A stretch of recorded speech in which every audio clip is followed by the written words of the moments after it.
গীতার হাতে রান্না করা খাবার খেতে পুরনো সব কথা মনে পড়ে গেল স্বস্তিকের। হ্যাঁ বন্ধুরা, এমনটাই দেখা যাবে। তাই সম্পূর্ণ জানতে ভিডিওটিতে লাইক দিয়ে চ্যানেলটি সাবস্ক্রাইব করে দেখতে থাকুন। গল্পের শুরুতে দেখা যায় প্রিয়ঙ্বদা চ্যাটার্জিকে মনোজিৎ বলে, কাকে ফোন করছিলে? তখন প্রিয়ঙ্বদা বলে, আমি অগ্নিজিৎ মুখার্জিকে ফোন করেছিলাম। তখনই মনোজিৎ বলে, কেন কেন ফোন করেছো? এখন আর এসব করে লাভ কি? তুমি তোমার মেয়ের জীবনটা পুরো শেষ করে দিয়েছো। আমার মেয়েটার এই অবস্থার জন্য তুমি দায়ী, তুমি দায়ী। তখন প্রিয়ঙ্বদা বলে, কি বলছো তুমি এসব? তখনই দেখা যাবে টিপের বাবা বলে, হ্যাঁ, তুমি আমার মেয়েটাকে কোনোদিনও আপন করে ভাবতেই পারোনি, পারোনি ভাবতে। তুমি আমার মেয়েটাকে সৎ মেয়ে ভেবেছো সবসময়। তখন প্রিয়ঙ্বদা বলে, ভুল ভাবছো তুমি। টিপকে আমি নিজের মেয়ের মতো করে মানুষ করতে চেয়েছিলাম, কিন্তু ওই আমাকে আপন ভাবেনি। তখন স্ত্রী এসে বলে, তুমি ভুল বলছো, তুমি কোনোদিনও টিপকে আপন করে নিতে পারোনি। মেয়েটার আজকে এই অবস্থার জন্য তুমি দায়ী, তুমি দায়ী। তখনই প্রিয়ঙ্বদা বলে, ভুল বলছো তোমরা। টিপকে আমি সব সময় আপন করেছি। শুভনা আর টিপ আমার কাছে কখনোই আলাদা ছিল না। তখন টিপের বাবা বলে, তুমি মেয়েটার সঙ্গে সব সময় রাগারাগি করতে। তখনই প্রিয়ঙ্বদা বলে, মেয়েটাকে আমি শাসন করতাম। যেটাকে তুমি রাগারাগি বলছো সেটাকে আমি শাসন বলি। আমি মা হয়ে ওকে শাসন করতাম। তখন মনোজিৎ বলে, না, তুমি ভুল করছো। তোমার জন্য আজকে আমার মেয়ের এই অবস্থা।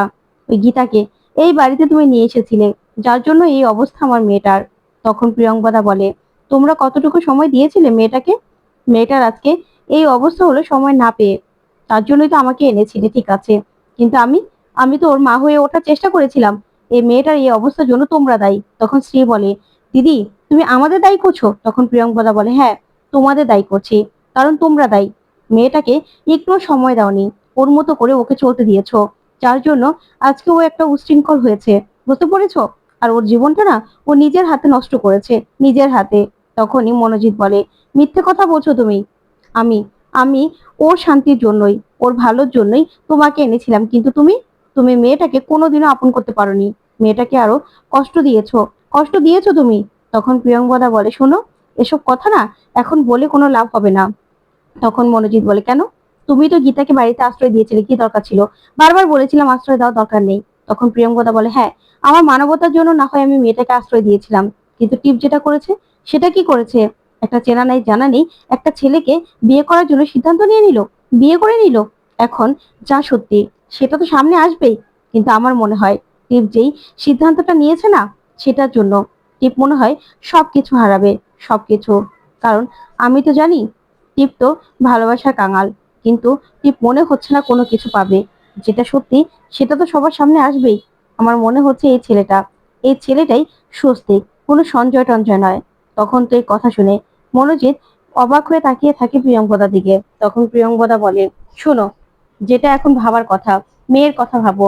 মেয়েটা সবকিছু হারিয়ে সামলাতে পারবে তো? তখন স্ত্রী বলে, দাদা, টিপ কিন্তু বড্ড ভুল করলো। ওই গীতা মেয়েটা কিন্তু বড্ড চালাক। কি থেকে কি করবে কে জানে। ঠিক কেন যে ওর ফাঁদে পা দিতে গেল কে জানে। তখনই মনোজিৎকে প্রিয়ঙ্বদা বলে, শোনো, টিপ ঠিক আছে, ও ভালোবাসা জিতে নেবে। সব মেয়েই চায়, আর সব মা বাবাই চায় যে তার মেয়ে ভালো থাকুক, কিন্তু আমার মনে হচ্ছে না এবার সেটা হবে।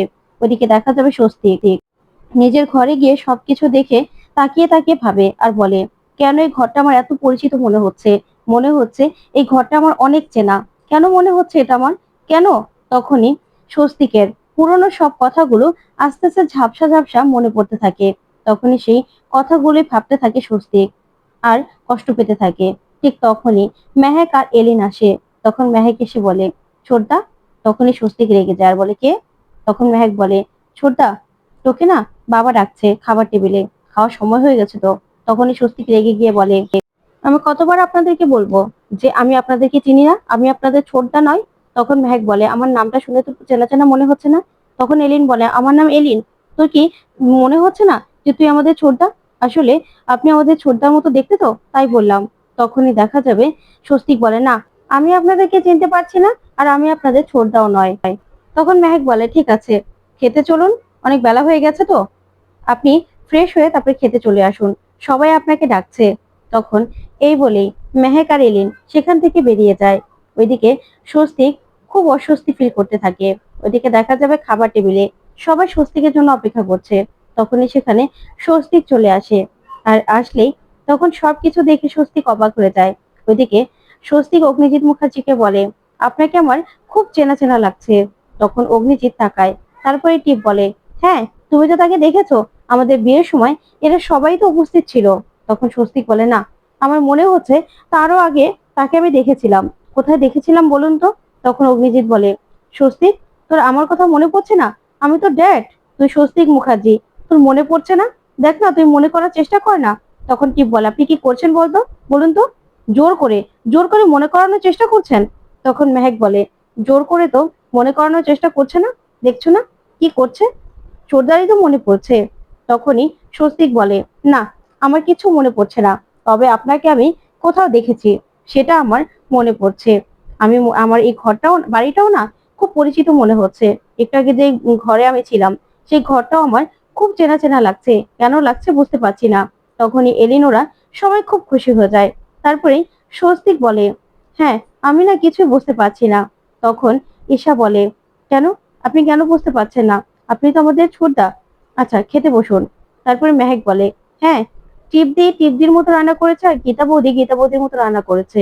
এবার আপনি দেখুন না, আপনি কি খাবেন? তখন অগ্নিজিৎ মুখার্জি মনে মনে ভাবে, গীতার রান্না করা খাবার খেলে ভাববো ওই আমার ছেলে। তারপরে দেখা যাবে টিপ বলে, হ্যাঁ বসো না, দেখো তোমার জন্য আমি কত কিছু নিজের হাতে রান্না করেছি। ফ্রাইড রাইস রান্না করেছি, তারপরে চিকেন রান্না করেছি, ইলিশ মাছ রান্না করেছি, আরো অনেক কিছু আছে, খাও না, বসো বসো। তারপরেই টিপ বসিয়ে দেয় স্বস্তিককে। কিন্তু স্বস্তিক খাবারগুলো দেখে প্রচন্ড রেগে যায় আর বলে, গীতা তুমি জানো না এসব খাবার আমি খাই না, তুমি কেন এসব খাবারগুলো রান্না করেছো?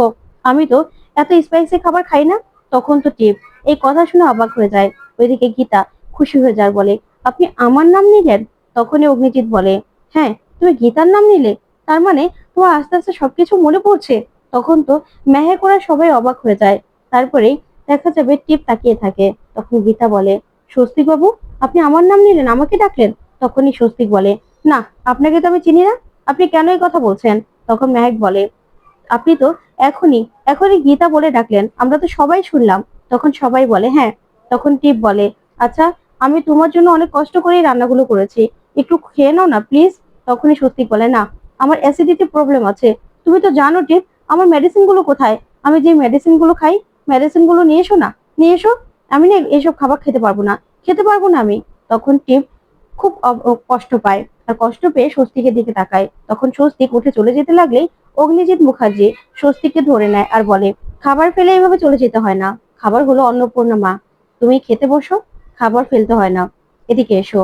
তারপরেই গীতার পাশে এসেই তখন স্বস্তিক খাবার দেখে বলে, এই তো আমার পছন্দের সব খাবার, এই তো, আমি তো এসব খাবারই পছন্দ করি, এইসব খাবারই তো আমি ছোটবেলা থেকে খেয়ে এসেছি।